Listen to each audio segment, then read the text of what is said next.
Hello, everybody. Welcome back. I'm going to make a video of something I just recently found out. And I don't know how many people might know about this little trick, so I thought I'd share this information. I'm sure this is going to help somebody along the way that's restoring or fixing an old Code-3 light bar.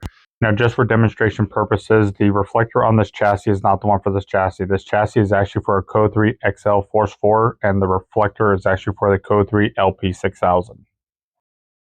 The reason I went through this to find out if this would even work is because these are the lights that I have in that Ghostbusters car I recently uploaded, and 4 of the gears cracked. I had to find a way to fix them, and I couldn't find anything online.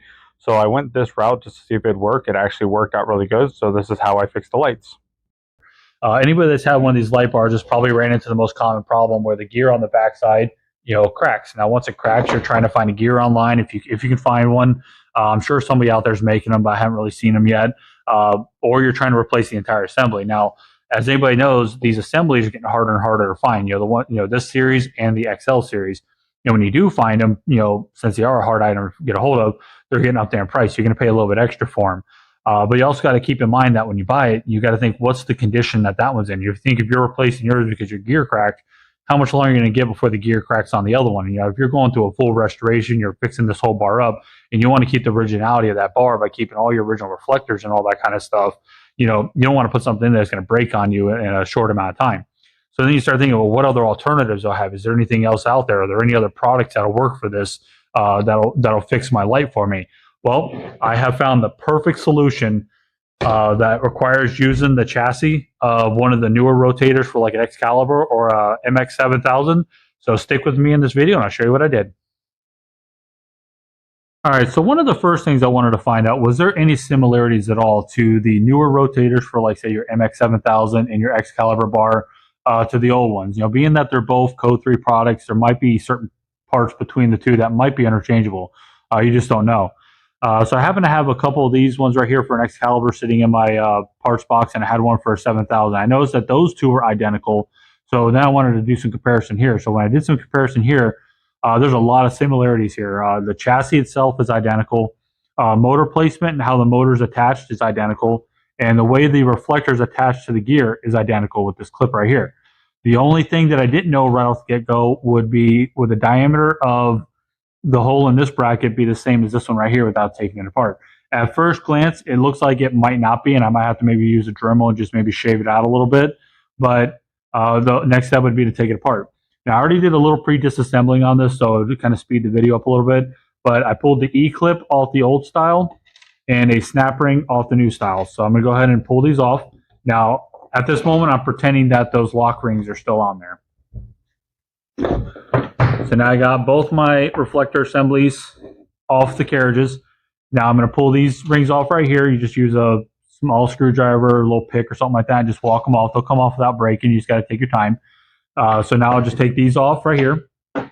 So now the first thing is will this fit on here? And as you can see, it fits right on there perfectly. The one thing you got to pay attention to is when you look at these gears, see how those gears have that little step up right there? That little step up lines up with that notch that's in there. That's what keeps this thing from just randomly spinning on its own.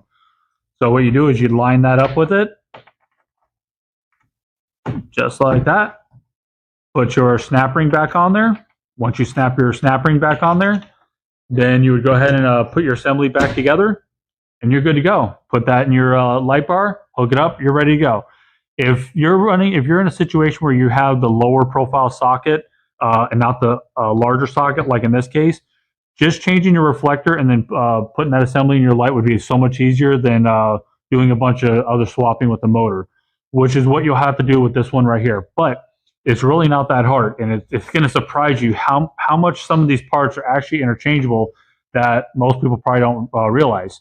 So let's start back where we were, where we've got these things taken apart. Now, at first glance, you're going to notice that the bushing for the old one definitely has a smaller diameter hole than on the new one. So right there, you're going to think, that's not going to work because obviously you see that's too much play. There's no way that's going to work.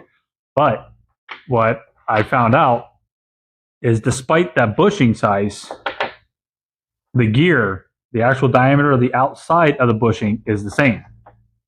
So that gear will go right on that old bushing perfectly. So now you go ahead and put your reflector back on there, put your snap ring on there, and you're ready to go. But This is where you got to put a little bit more time into it, because the older motor, from what I found so far, has a slightly bigger diameter shaft on it than the newer motors have. So you can't just take this gear from here and just slide it onto this motor, put your carriage back on, and you're good to go. What you got to do at this point is do a motor swap. So just take the motor off here, just screw it right onto that chassis right there. Take your assembly, put your assembly on, put your E-clip back on, rewire it, because you're obviously going to have to cut the wires to do that. You're back in business. Now, both the LP 6000 bar and the XL bars run this exact same bracket, so they're going to be identical. The only difference is the reflector is a little bit different, but the reflector is not going to interfere with the motor or how this sits on top there, because everything has to work off this right here.